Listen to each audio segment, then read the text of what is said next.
Good morning, Cullman. Thank you for joining us on Cullman Today. I'm your host, Christine Wiggins, and today is Thursday, December 11th. Coming up on Cullman Today, an overnight crash on Highway 157 turns deadly, what troopers say happened and who was involved.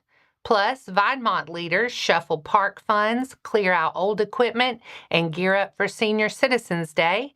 And Cullman County's longtime circuit judge, Greg Nicholas, gets ready to hang up the robe. All this plus sports, weather, and more. Now let's take a closer look at the top stories happening in Cullman today. A Hayden man was killed in a two-vehicle crash that occurred at approximately 6 o'clock Wednesday morning. Alabama State troopers identified the victim as 36-year-old Robert W. Narovich. Troopers said Narovich was fatally injured when the 2011 Ford E350 he was driving struck a 2026 Freightliner tractor trailer driven by 26-year-old Tyavian T. Ingram of Raleigh, North Carolina. Narovich was pronounced deceased at the scene. The crash occurred on I-65 near Highway 69, approximately 1 mile north of Dodge City in Cullman County. No further information is available as troopers with Aaliyah's Highway Patrol Division continue to investigate. The Vinemont Town Council wrapped up a brief regular meeting Monday, December 8th, tackling financial housekeeping and clearing out unneeded municipal equipment. Council members voted to close the Municipal Park Fund account previously held by Merchants Bank South Point, moving those funds to Premier Bank of the South for future use. They also approved the sale or disposal of surplus items the town no longer needs for public purposes, including a John Deere Gator, a golf cart, an air compressor, 2 generators, and a 2013 Chevy Equinox. Leaders also reminded residents about an upcoming community event.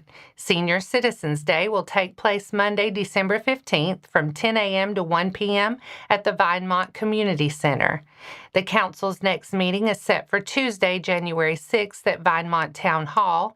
The work session will begin at 5:30 p.m., followed by the regular meeting at 6. Cullman County Circuit Court Judge Greg Nicholas is preparing to close the book on a 20-year career in Alabama's court system, including 19 years serving the 32nd Judicial Circuit.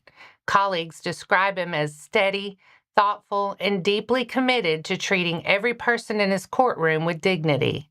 Nicholas often points back to one early dependency case involving a 12-year-old boy whose life had been upended by a parent's drug addiction.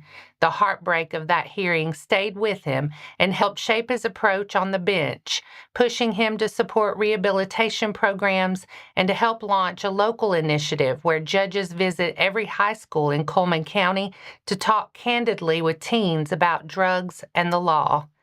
Away from the courtroom, Nicholas plans to return to charitable work he set aside while serving as judge and to spend more time with his wife, family, and friends.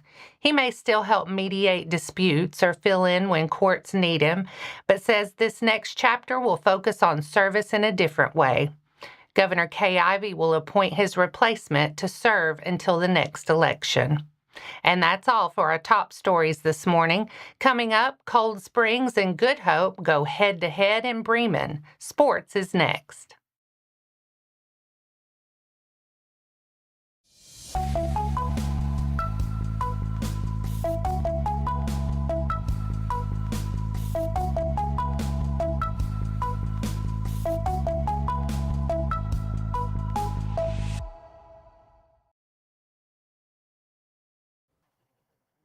Welcome back. Cold Springs and Good Hope split a varsity doubleheader Tuesday night in Bremen with the Lady Raiders rolling and the Eagles surviving a furious comeback. In the girls' game, Good Hope used a huge second quarter to pull away from Cold Springs and never look back. Lucy Adams caught fire from behind the arc and finished with 20 points to lead the Lady Raiders to a 62-40 win. Ella Davis added 17 and Sophie Conrad chipped in 11 as Good Hope improved to 9-2 on the season. Cold Springs was led by Ella Dickerson with 15 points. The boys' matchup turned into a thriller. Cold Springs built a big lead behind tough defense and balanced scoring, then had to withstand a late Good Hope rally.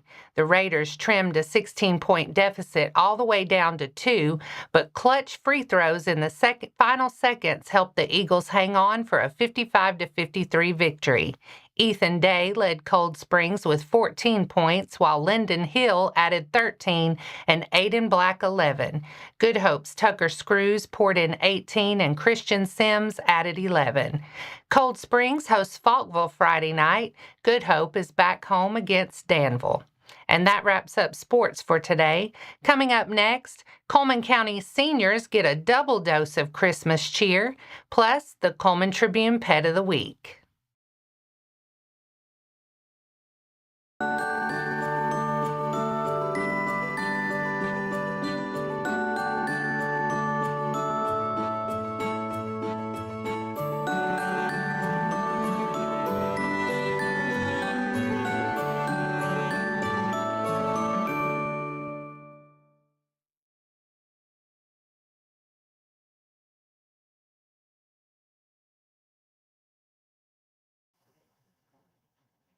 Welcome back.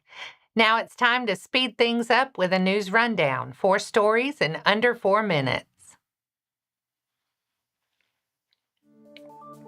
The Cullman Commission on Aging teamed up with Cullman County Parks and Recreation and the Cullman County Commission to give local seniors a festive start to the holiday season.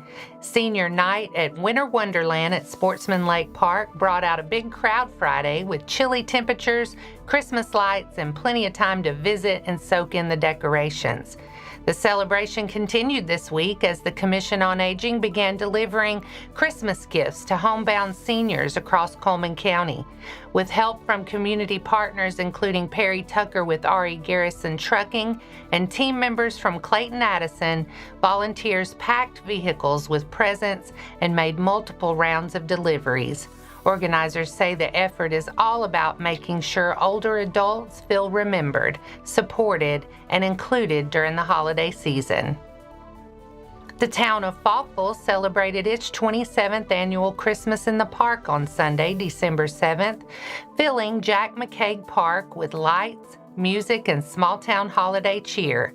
The Falkville Community Pride Group and the town partner each year to stage the event, which features a park full of decorated Christmas trees, a big tree lighting, and plenty of hot chocolate and treats for families. This year's celebration included live music, a reading of the history of the Christmas tree, letters to Santa, ornament making, and visits with Santa Wayne and his wife, giving kids and parents a chance to slow down and enjoy the season together. Town leaders say the tradition is about more than decorations. It's a chance to bring neighbors together, celebrate the Christian meaning of Christmas, and keep small-town Falkville's sense of unity and community pride going strong. Mayor Ken Wilkes says they plan to add more trees and new decorations next year. The Cullman County Sheriff's Office drew a record crowd to its rodeo-sponsored dinner Tuesday at Cotton Creek Warehouse, kicking off the Jimmy Arrington Memorial Rodeo.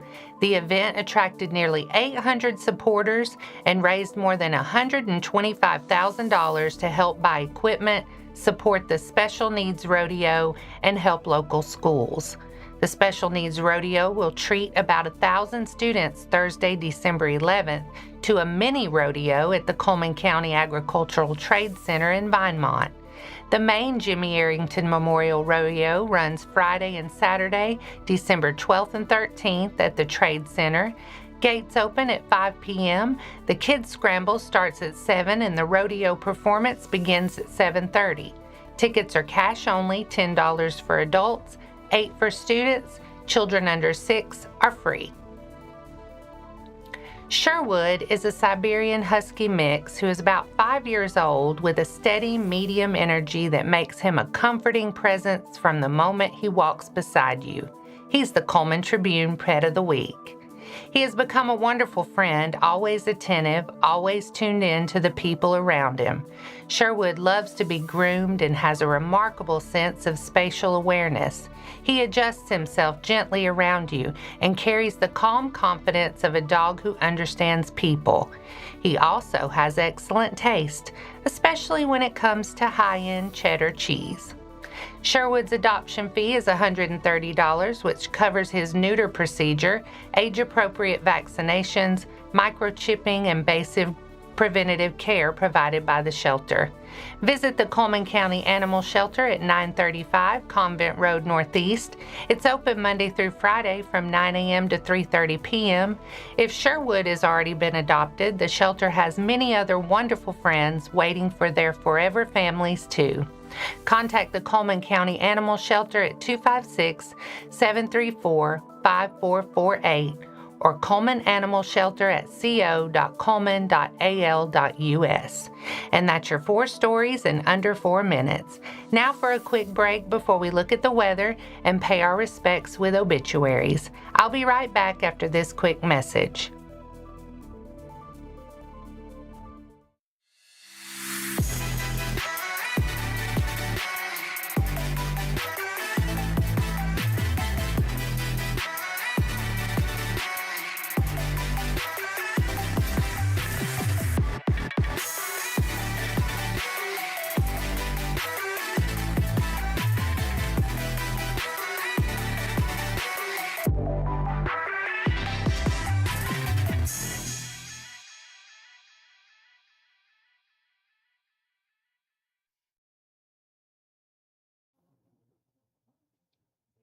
Let's take a moment to pause and remember those who have lost their lives this week.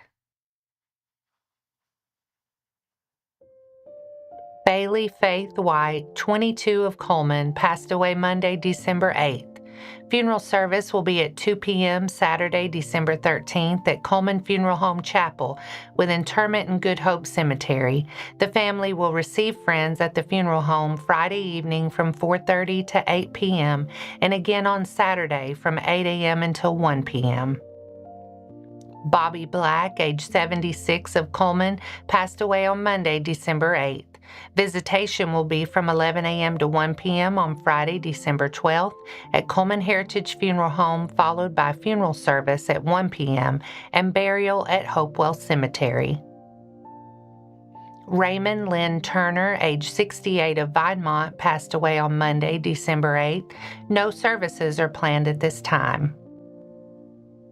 Zelda Ann Heidi Turner, age 76 of Cullman, passed away on Tuesday, December 9th.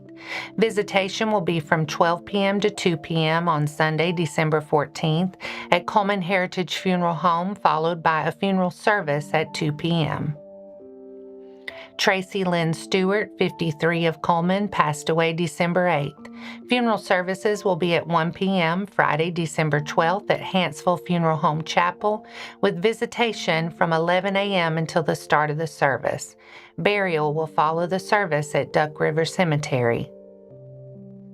Elizabeth Michelle Ezel, 31 of Hanceville, passed away Tuesday, December 9th. Funeral services will be at 12 p.m. Thursday, December 11th at Hanceville Funeral Home Chapel. Visitation will be prior to the service from 11 a.m. to 12 p.m., and burial will follow the service at Johnson Grove Cemetery. John Wayman Plunkett, 55 of Cullman, passed away on Tuesday, December 9th. Funeral services will be held on Saturday, December 13th at Antioch Baptist Church at 2 p.m. Visitation will be held beginning at noon and concluding as the service begins. Mr. Plunkett will be laid to rest in the adjoining cemetery. Our thoughts and prayers go out to their friends and families. Now, let's take a look at your weather forecast. Today will be sunny and cool with afternoon highs topping out around 47. Winds stay light, turning out of the northwest around 5 miles per hour. Tonight looks clear and chilly with temperatures dropping to the low 30s, around 33, and just a light south-southwest breeze after midnight. Tomorrow will warm up a bit. Plenty of sunshine with a high near 59. Tomorrow night stays mostly clear and cold again with lows near 31. And that wraps up today's edition of Cullman Today. Thank you for sharing your morning with us. And remember to stay connected by following us on social media and visiting CullmanTribune.com for the latest from our community. We'll be back bright and early tomorrow morning at 6:30 a.m. Until then, I'm Christine Wiggins with Cullman Today. Have a wonderful day, Cullman.